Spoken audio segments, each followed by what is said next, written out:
Fala, jovens, tá tudo belo?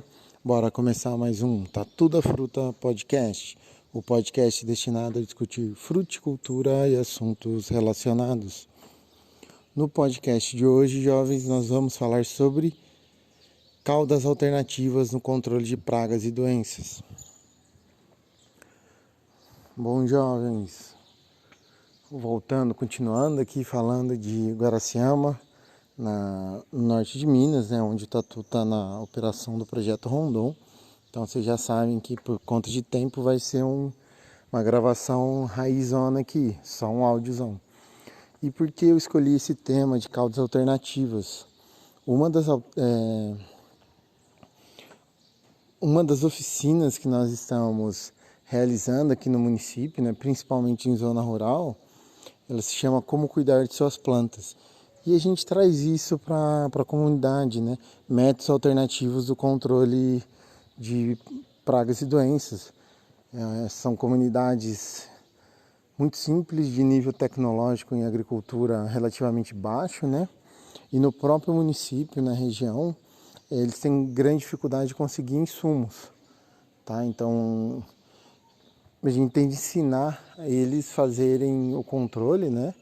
O manejo dessas pragas e doenças com coisas que ele tem dentro da comunidade, porque às vezes nem consórcio eles conseguem fazer por conta da escassez de água, né? Outra oficina que a gente tem feito irrigadores simples, mas isso vai ficar para outro podcast, talvez vire um vídeo.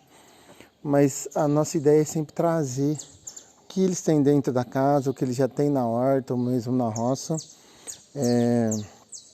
as alternativas para controle, tá? Então, aí a gente lança muito mão das técnicas agroecológicas, né? Não sei se é o melhor termo para usar, mas a agroecologia tem várias caudas, entre aspas, tá, jovem, alternativa, tá? Porque são caudas defensivos, tá bom? Eles estão controlando uma praga e doença.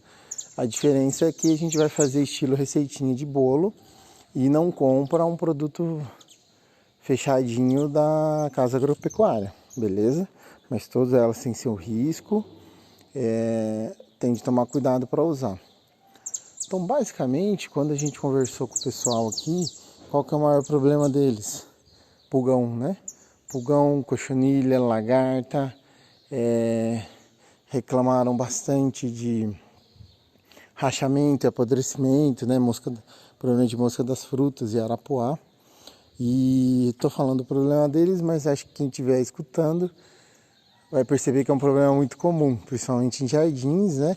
Ou produções, agrofloresta. São as coisas que acontecem rotineiramente na vida de uma planta frutífera. Não tem opção. Essas pragas, né? Essas doenças vão estar lá. Então, como que a gente pode pensar em caudas alternativas, né?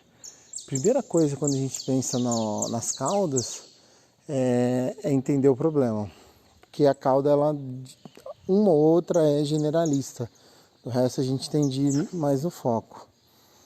Tá? Então, por exemplo, pulgões e cochonilhas, né? A gente sempre vai trabalhar caudas que vão desidratar o inseto ou vão dificultar a respiração dele. São insetos mais suculentos, mais tenros. Então a gente tem de trabalhar em cima disso aí, para que ele acaba morrendo e a gente tem um controle. Se algum fungo ou uma doença, ou outra doença, né, a gente tem de pensar no ciclo de infecção, principalmente na proteção da planta. Dificilmente uma cauda vai atuar de forma sistêmica, ou no máximo ela vai induzir a resistência da planta. Então são coisas que a gente tem de ir pensando, né? Nós temos algumas caudas coringas que a gente pode estar usando, que ela vai ter sempre o efeito nutricional e um efeito nocivo à praga ou à doença, que é isso extremamente interessante, né? A maior parte dos problemas dessas plantinhas e é o porquê delas estarem com pragas e doenças é falta de nutrição. O Tatu acabou de falar que, pelo menos no caso aqui que ele está vivenciando no Rondon, o pessoal tem problema com água, então a nutrição já fica debilitada. E eles têm problema em conseguir fontes de adubo mais interessantes ou não conhecem. Então normalmente o solo está extremamente ácido, sem um aporte nutricional correto, a planta fica mais suscetível. Então, quando a gente puder usar caudas que vão entregar nutrição junto, são interessantes, né? Das caudas mais clássicas que a gente tem, e vou dizer entre aspas mais coxinha, porque dependendo de onde nós estivermos, a gente compra elas prontas, né? Igual chocolatada, misturou na água e ela tá pronta. Que a gente tem a clássica que é a calda bordaleza, né? Foi inventada por uva na região de Bordeaux, por isso calda bordaleza, que é cobre, né? A calda mais facinho que a gente tem de fazer, e é uma excelente calda de proteção, que a gente vai trabalhar a proteção imposta pelo cobre. Hoje a gente sabe que o cobre é um dos maiores fungicidas que a gente tem, e ainda não existe resistência a cobre, porque ele é elemento, né? Então funciona super bem. E ela vai adicionar um pouco de cal, né? ou de cálcio para a planta. Então, para quem nunca fez calda bordaleza, é a receitinha mais fácil, né? 1 kg de sulfato de cobre, 1 kg de cal, de preferência cal pagada, se for cal virgem tem que tomar cuidado. E 10 litros de água, tá bom? Aí se quiser fazer vários volumes, a gente vai aumentando essa mistura aí. Tá? O que a gente vai fazer? Dilui o cobre e a cal em baldes diferentes, então vai dividir o volume de água, e a gente vai pintando a cal. Então misturei a cal, deixei ela diluir, se for cal virgem espera ela esfriar, tá bom? E vai jogando o cobre devagarzinho misturando. Se você jogar o cobre toda uma vez, explode, tá bom? Tem que tomar cuidado, não é brincadeira. Então comprem, às vezes comprar pronto é mais fácil. Calda sufocáustica, tu não vai passar a receita aqui, porque ela é o perrengue de fazer, tá? Fedida, porque é enxofre e cal, né? E tem que ferver por 2 horas, aquele cheirinho de ovo podre, os crush não quer te ver uma semana, a roupa praticamente você perde, né? Mas é uma calda super interessante também, pelo fato dela ser um esterilizante de planta, né?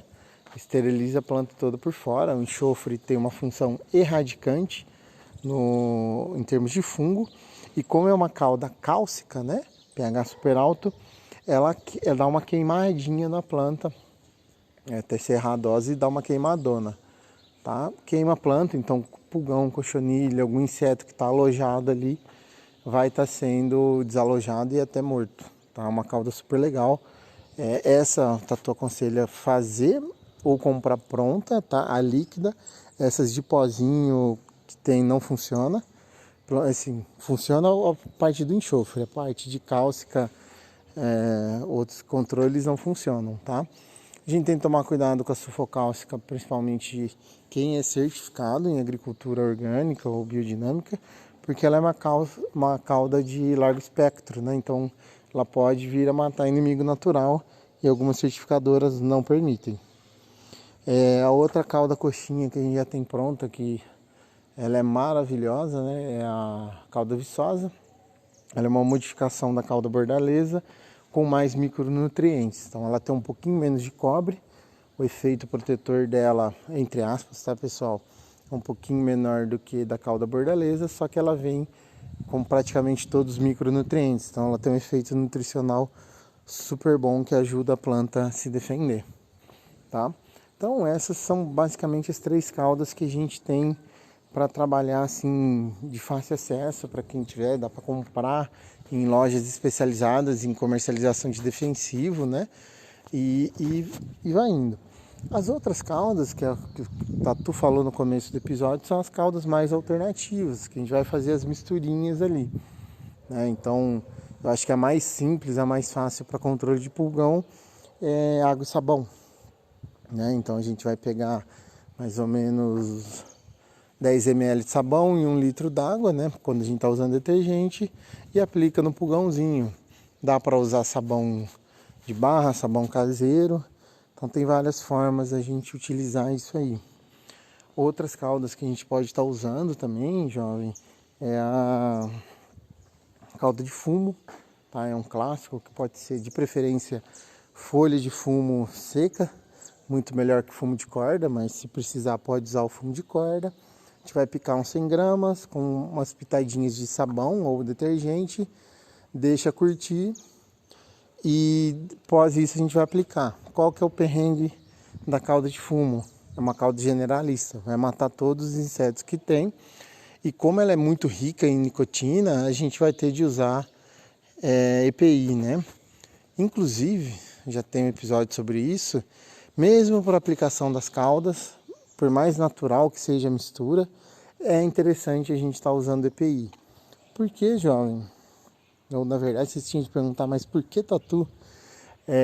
Pelo simples fato de que a gente não sabe quando a gente não conhece todas as alergias e quando a gente pode adquirir alergia, tá, moçada? Então, tomem cuidado com isso, vamos evitar esse tipo de problema, porque às vezes se a gente estiver sozinho na roça e tiver um problema pesado de alergia, acho que não vai ter jeito, né? Então usar o EPI é sempre importante. E no caso da cauda de fumo, mais importante ainda. Vocês estão vendo, jovens, que eu não estou colocando receitinha dessas caudas, porque tem várias formas de fazer, né? Eu poderia abrir a fonte que eu vou indicar para vocês agora e estar lendo, mas acho que o podcast vai ficar um pouquinho monótono, né? Então, qual é a minha recomendação para esse tipo de calda, né? A gente vai ter várias caldas, né? Água e vinagre, super interessante para controle de pulgão. Leite cru para controle de oídio, tá? Que é uma doencinha que dá muita hortaliça, dá em uva, mas em época de temperatura amena e principalmente época seca. Que mais que a gente tem de calda, jovens? Agora que a gente precisa, falha a cabeça, né?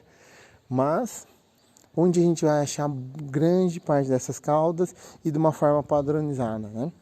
Então, se vocês digitarem no Google cartilhas agroecológicas, vai abrir um site do Ministério da Agricultura que tem várias receitas, né, dessas caldas alternativas. Tem desde controle de formiga, até controle de várias doenças ali, né, para a gente estar fazendo isso aí. E o que é interessante, né? Porra, é o Ministério da Agricultura que está colocando isso, então não vou dizer que ele testou, não vou meter minha mão no fogo, mas é uma padronização. Se a gente procurar por caldas alternativas no Google direto, por exemplo, a receitinha que eu acabei da água e sabão, você vai achar umas 20 versões diferentes, tipos diferentes de fazer água e sabão, provavelmente vão dar certo. Por que o Tatu gosta das cartilhas agroecológicas lá do Ministério da Agricultura? Porque fica sendo uma referência para a gente. A gente fazendo elas como está descrito lá, e é um passo a passo super bem feitinho, com figurinhas, né? A gente vai ter um padrão de uso dessas caldas e é mais fácil a gente comparar os resultados, do que vai melhor, do que vai pior, de uma região para outra. Tranquilo, jovens? Então, esse podcast aqui foi mais para dar essa dica para vocês das causas alternativas. Elas funcionam, a gente consegue fazer de várias coisas que a gente tem em casa com as plantas que nós temos em casa, né? E ter um resultado satisfatório. A gente tem de lembrar que do momento que eu tenho cultivo de plantas, né, e eu vou ter problema de praga e doença, e eu tenho de combater isso aí, né? A gente, como ser humano, a gente vivendo em comunidade, a gente vai ter doença. Eu fico doente e a gente não trata a doença quando a gente está ruim. Com a planta é a mesma coisa. Se eu quiser ter um pomar saudável, alimentos saudáveis, eu vou ter de combater eventuais pragas e doenças que podem estar aparecendo, tá bom? Até para eu não propagar e não aumentar isso para vizinhos que são mais preocupados. Vocês podem falar, não, deixa aí que os bichos, deixa para a natureza. Mas às vezes você está causando um desequilíbrio e está afetando teu vizinho, alguma outra pessoa. Show de bola? Então, jovens, no mais é isso. Siga o Tatu nas mais diversas redes sociais, Instagram, Facebook, TikTok.